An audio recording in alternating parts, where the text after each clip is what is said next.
Sa Psalms 139, verse 13, ito po yung sinabi. Sapagkat iyong ina niyo ang aking mga lamang loob, iyo akong tinakpan sa bahay bata ng aking ina. It was you who formed my internal organs, fashioning me within my mother's womb. Pwede na po tayong muupo. Ang title ng pag-aaralan po natin, Sa Pusod ng Isang Ina. Sa pusod ng isang ina. Alam niyo po ba yung pusod?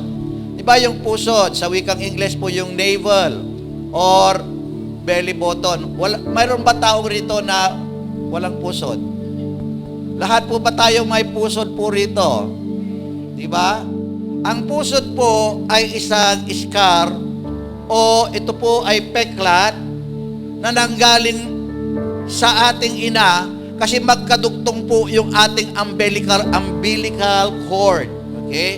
So, may tatak na kung saan may pinanggalingan tayo kaya lahat po tayo po ay may pusod. Ibig sabihin, may pagkakakitaan kung saan tayo po nanggaling. Saan tayo po nanggaling? Sa nanay po natin, lahat po tayo ay galing po sa nanay po natin.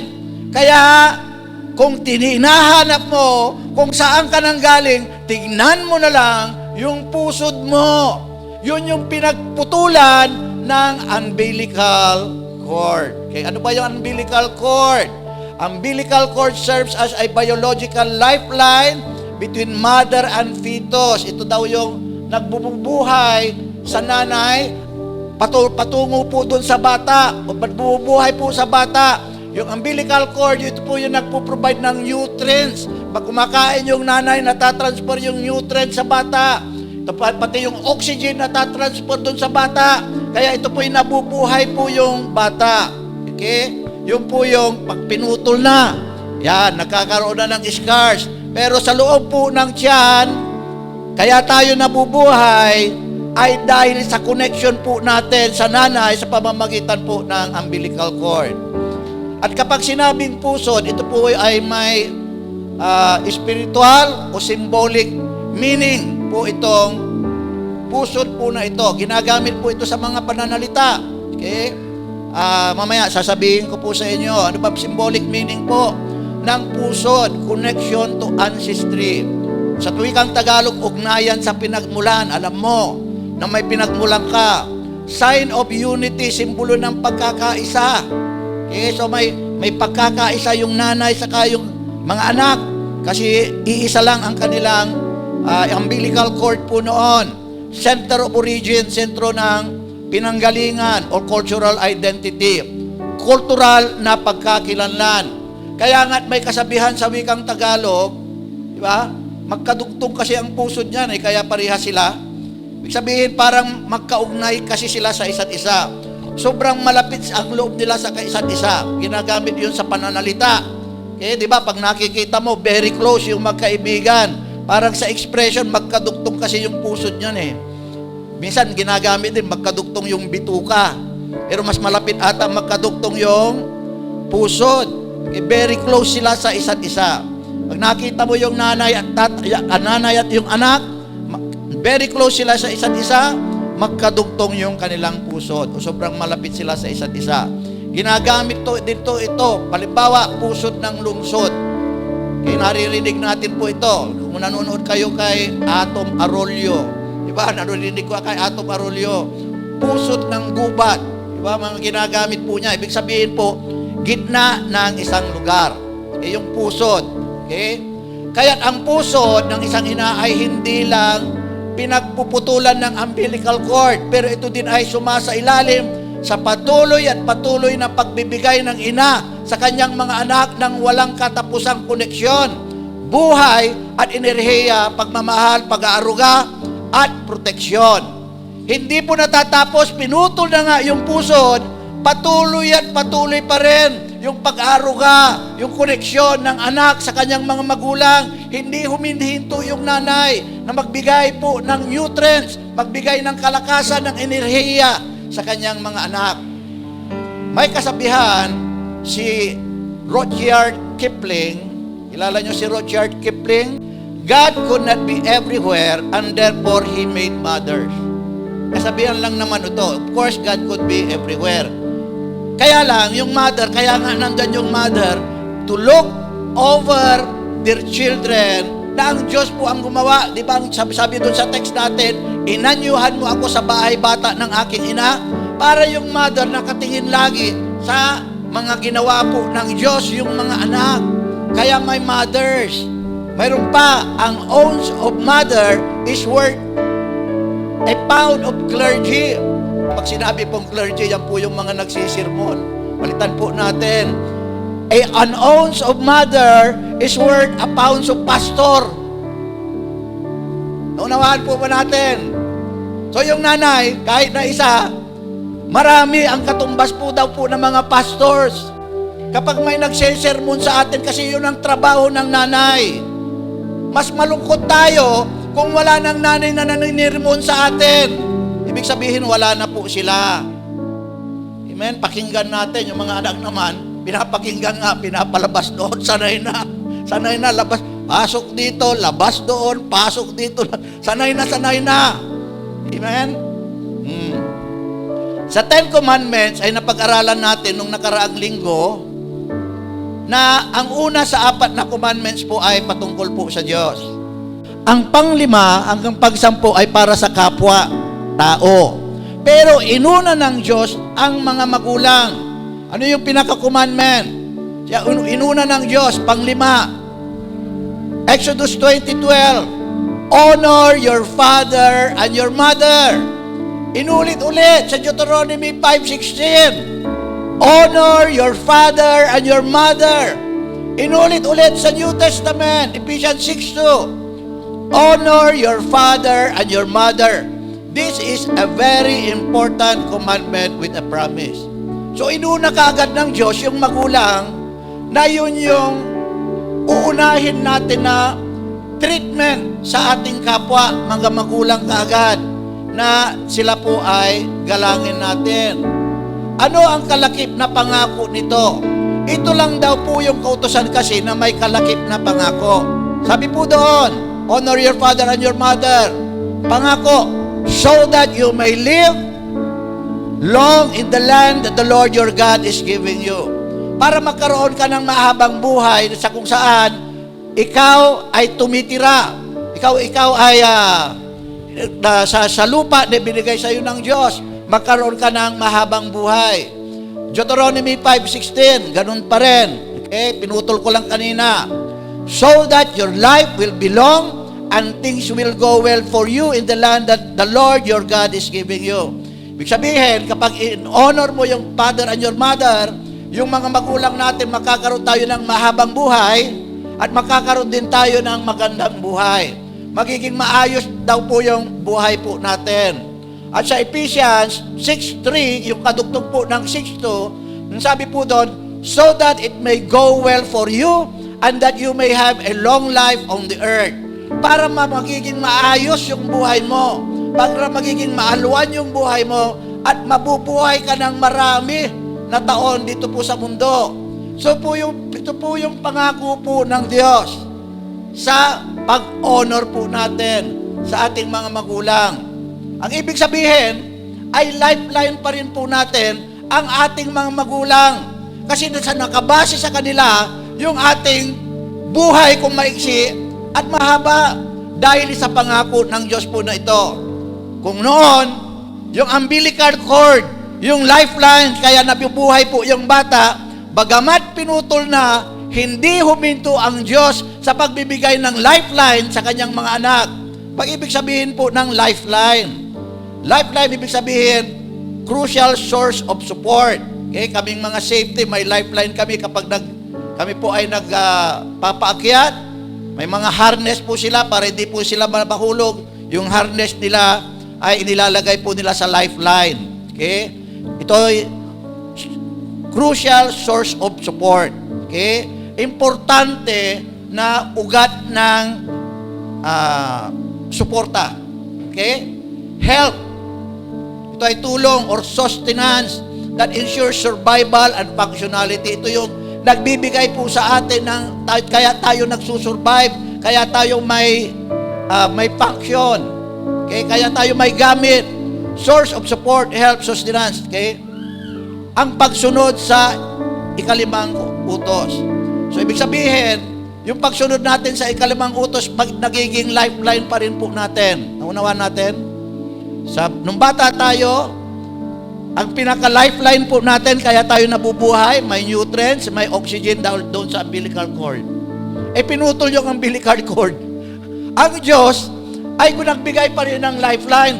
Bagamat putol na yung umbilical cord natin, sa pamamagitan ng pagsunod sa kautusan, sa ikalimang utusan, honor your father and your mother, sa kanila pa rin nakasalalay. Yung ating buhay, kung ito'y magiging maayos, umahaba. Malinaw na po ba? Kaya ang hindi pagsunod sa ina o mga magulang ay hindi pagsunod sa Diyos. Bakit sino nagbigay ng kautusan? Ang Diyos. So kapag hindi mo sinusunod, hindi mo inu-honor yung father and your mother mo, hindi mo rin inu-honor ang Diyos. Kasi siya yung nagbigay po ng kautusan. Paano ba ang paggalang sa ina at ama? So i-define natin para malaman natin. Honor your father and your mother. Ano ba meaning ng honor? Honor definition in Tagalog. Paglagay sa mataas na posisyon. Pagpapakita ng malalim na paggalang. Pagbibigay ng malaking importansya at hindi binabaliwala. Paglagay sa nanay sa mataas na posisyon. Hindi sila ina-under. Kahit nagbibigay ka ng pera, inilalagay mo sila sa pedestal. Yun yung honor. Amen? Yan ang meaning po ng honor. Pag mabakita ng malalim na paggalang, kailangan nire-respeto mo sila. As we honor God, we shall honor our parents also. Nandun dapat yung paggalang po natin. Amen? Pagbibigay ng malaking importansya. Oh, pag importante sa buhay mo, di ba, parati mo siyang inaaruga. Parati mo siyang tinitignan. Importante ba yung cellphone natin? Yung cellphone natin, nalalagayan mo po ng cover yung cellphone mo. Di ba? Nilalagyan natin ng protector. O, ganun din. Pag nagbibigay po tayo ng importansya sa nanay natin, hindi natin sila pinapabayaan. Yung po yung meaning po ng honor, your father and your mother. Naunawaan po natin? Amen. Alam na po ba natin? Okay. Ano ba ang sinasabi ng Biblia na dapat papel ng mga anak sa kanilang mga magulang? Ano bang sinasabi? Ito. Psalms 127 verse 3, papel ng anak sa kanilang mga magulang. Narito, ang mga anak ay mana na mula sa Panginoon at ang bunga ng bahay bata ay kanyang gantimpala. So ang mga anak pala ay bunga. Ang mga anak ay mana, inheritance, na mula sa Panginoon, ibinigay ito ng Diyos. At ito ay reward dapat ng mga magulang. Naunawahan natin? Ibig sabihin, dapat ang mga anak ay nagiging pagpapala sa mga magulang. Nagiging blessings yung mga anak, pero nakakalungkot isipin na marami sa mga bata, imbis na maging reward po sila po ay nagiging sakit ng ulo. Sa totoo lang. At sa mga huling araw, maraming mga bata. Ito yung prophecy sa in the last days. Magiging suwail sila sa mga magulang. Hindi sila nagiging pagpapala. Sakit sila ng dibdib. Amen? Sila yung cause ng wrinkles ng mga magulang. Pero dapat sana hindi ang ganun ang rolyo ng mga anak. 2 Timothy 3:1-2. But understand this, that in the last days, difficult times will come. Last days ang pinag-uusapan. For people will be lovers of themselves, lovers of money, boastful, mayayabang, arrogant, blasphemers, disobedient to parents. Sa last days daw, magiging disobedient ang mga anak. Define natin ang disobedience para higit pa natin maunawaan. Disobedient. Meaning po yan sa Tagalog, rebelde. Hindi sumusunod, suwail. Pag sinabing rebelde, may gusto yung nanay, yung kabila, ang gusto niyang gawin. Kapag sinabi ng nanay puti, gusto gagawin niya yung itim. Pag sinabi ng nanay kaliwa, gagawin niya yung kanan. Parating opposite, suwail, o ingrato. O katulad na napag-usapan natin nung nakaraan, kung maalala ninyo, inunawa natin yung fifth commandment, at yung fifth commandment na honor thy father and thy mother ay may associated na kasalanan. May mga nakapaloob na kasalanan po doon. Kung maalala nyo, at uulitin natin ulit para ma-remember po natin. Associated sins. Mga nakapaloob na kasalanan doon sa fifth commandment kapag hindi natin po sinunod. Hindi pag-aaruga sa matandang magulang. Hindi pag-aruga sa may sakit na magulang. Pag-away o pagsabi ng masama sa magulang. Kawalan ng galang sa magulang. Pananakit sa magulang, physically and emotionally. Mayroon ba yan? Mayroon. May napanood ako, grabe. Sinasaktan talaga yung kanyang magulang. Amen? Hindi pagsunod sa magulang, ginagawang katatawanan ng magulang. Ikinakahiya ang magulang, pagtawag sa magulang sa mapanirang puring pangalan o palayaw. Di ba? Tinatawag mo yung magulang mo ng mapanirang puri o palayaw, kasalanan po yun. Di ba? Hindi dapat natin ginagawa sa ating magulang yon. Kasi nasa fifth commandment. At sila yung pinagmulan po natin. Sinong guilty rito? Masamang ugali yung nanay ko, kahit na masamang ugali. Sundin mo yung Diyos, yung kanyang utos, at sinusunod natin po yung Diyos. Honor your father and your mother. Wala pong exempted po dyan. Utos ng Diyos Di ba? Kahit ayaw mo, kailangan gawin mo kasi nga utos ng Diyos. Tama po ba yung sinasabi ko? Kung gusto mo lang naman, mahaba ang buhay, tapos maganda yung buhay mo dito po sa lupa, honor your father and your mother. Huwag natin gawin itong mga associated sins po na ito. Amen? Yung iba, kinakahiya yung magulang. May napanood akong pelikula noon. Nag-aaral sa isang exclusive school sa Manila. Pelikula po ito, kinakahiya niya yung magulang niya. Pero yung magulang, pinipilit niya itaguyod yung kanyang anak na mag-aral sa exclusive school. Wala man lang siyang utang na loob. Kinakahiya niya kasi ganun yung itsura ng kanyang magulang. Kalimutan ko na kung ano yung pelikula. Napanood niyo po ba yun? Hindi ko maalala kasi kung sino yung artista. Nag-aaral niya sa isang exclusive school doon po sa pelikula. Ganun po yung mga magulang. Okay? Hindi nyo lang alam kung ano po yung sakripisyo nila para po sila'y magtrabaho. Hindi nyo lang alam kung gaano yung kahihiyan na kanilang dinadanas, tinitiis po ng mga magulang. Kaya wag po natin ikahiya. Itaas po natin sila. Yung po yung honor, ilagay mo sa pedestal, sa pinakamataas. Diyan po ba tayo? Amen? At kapag nag-graduate na tayo at nagkaroon tayo ng trabaho, wag naman natin kalilimutan sila. Sila yung nagpagudi. May mga magagandang may mga bata na marunong talagang mag-isip. Maganda silang mag-isip. Nung nag-graduate po yung bata, graduate po sila, yung medalya binigay po sa magulang. Napanood niyo po ba yun?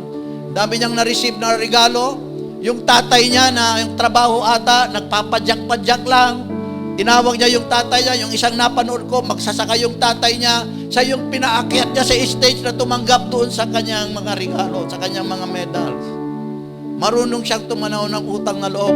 Alam niya kasi kung paano nagsakripisyo yung kanyang magulang. Kalahin mo na lang, parang mapagtapos ka lang. Ganun-ganun na lang yung hirap na kanyang dinanas. Yung kahiyan, tiniis niya, hindi nalita na, basta kumita lang siya ng pera.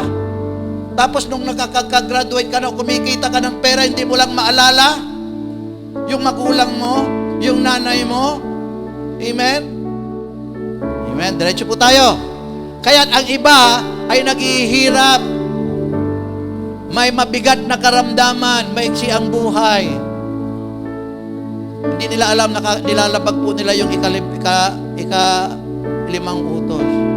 Kaya pala maiksi ang buhay ng ibang bata. Bata pa lamang namamatay na, hindi naman lahat. Okay? O napakahirap ng buhay, hindi umasenso, kasi nilalabag ang ika-limang utos. Okay, diretso po tayo. Maliban dito, ay lifeline pa rin natin ang ating mga ina pagkatapos putulin ang umbilical cord na dugdudugtong sa atin at sa ating ina dahil sa walang hinto niyang pagbibigay ng pag-aaruga, pagmamahal at proteksyon. Mayroon ba sa Biblia yan? Mayroon. Proverbs 31 verse 15. She rises while it is still night, preparing meals for her. Di ba yung mga nanay, papasok na yung bata. Anong ginagawa yung nanay? Nagluluto siya ng pagkain para sa kanyang mga anak. Umagang-umaga pa lamang. Kahit na puyat yung nanay, gigising na siya. Kasi tiniisip niya yung babaunin ng anak. Pagluluto na ng itlog. Di ba? Oh, ganyan yung nanay. Ano pa? Proverbs 31 verse 21. She is unafraid of winter's effect on her household because all of them are warmly clothed. Ibig sabihin, sila ay dinadamitan niya. Amen? So yun yung trabaho ng nanay. Inaayos yung damit.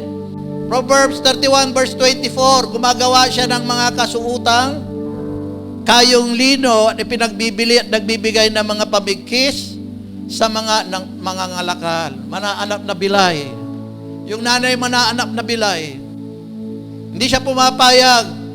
Hindi niya matiis ng nanay na hindi kumain yung kanyang anak. Kung minsan ibususubo na nga niya, pero makita niya yung kanyang anak ay walang pagkain, ibibigay niya yung kanyang pagkain. Amen? So, ganyan po yung nanay. Ganyan po yung tinitiis po ng mga nanay. Okay, ano pa? Okay. Proverbs 31:27. Kanyang tinitignang mabuti ang mga lakad ng kanyang sambahayan at hindi kumakain ng tinapay ng katamaran. Kung minsan susundan pa niya kasi aburido yung nanay, aburido yung magulang. Hindi alam ng anak yon. Kapag hindi umiuwi yung anak, hindi alam ng anak na yung nanay at saka yung tatay, aburido sila. Hindi sila makatulog. Pero ang binibigay ko ng puntos po rito, yung mga magulang nagtitiis talaga yan. Kaya sila nag-a-abroad para mabigyan ng magandang buhay ang kanilang mga anak. Kalahin mo, tiisin mo. Di ba? Para sa iyong anak. Kaya nga kapag nagkaanak, nagkakaroon sila ng meaning ng buhay, yung mga artista. Pero dapat hindi po ganon. Ang meaning ng buhay ay si Lord Jesus Christ. Kasi kapag nawala yung anak, nagpapakamatay sila eh. Kasi sila yung meaning ng buhay. Parang wala na, nasisira ang ulo nila. Pero kung si Jesus Christ, yun ang nagbigay ng anak, yung buhay mo, ay ano ba naman yan? Bibigyan ka na naman ng anak. Di ba? Dapat ang buhay natin si Jesus Christ, tapos tagapangalaga lang tayong mga magulang. Ipinagkatiwala lang sila sa atin. Dapat maunawahan natin. At yung mga anak, marunong silang tumanaw ng utang na loob. Amen? Ano pa? Handang magtiis ang ina sa ikabubuti ng anak at kadalasan isusubo na niya pero ibibigay pa sa anak. May isang kwento sa Biblia na nagparaya ang isang ina para mabuhay lang ang kanyang anak. Matatagpuan ito sa 1 Kings 3:16-28. Ang kwento ay panahon po ni Haring Solomon. May dalawang patutot. Alam niyo po ba kung anong patutot? Prostitute. Prostitute po yung patutot. May dalawang patutot. Yung una nanganak, yung unang prostitute, nanganak siya. Prostitute siya, pero nanay siya. Yung unang prostitute, nanganak siya, at inilagay sa tabi niya yung kanyang bata. Tuwan-tuwa yung prostitute, yung patutot po na yon. Nung sumunod na gabi, nanganak yung isang prostitute. Kaya lang nadaganan niya yung kanyang anak at namatay yung kanyang anak. So bumangon siya, ang ginawa niya, kasi ayaw niya na mawala yung kanyang anak, kinuha ng prostitute yung anak ng kasama niyang prostitute sa bahay, kasama niyang prostitute sa isang bahay. At inilagay niya sa tabi niya.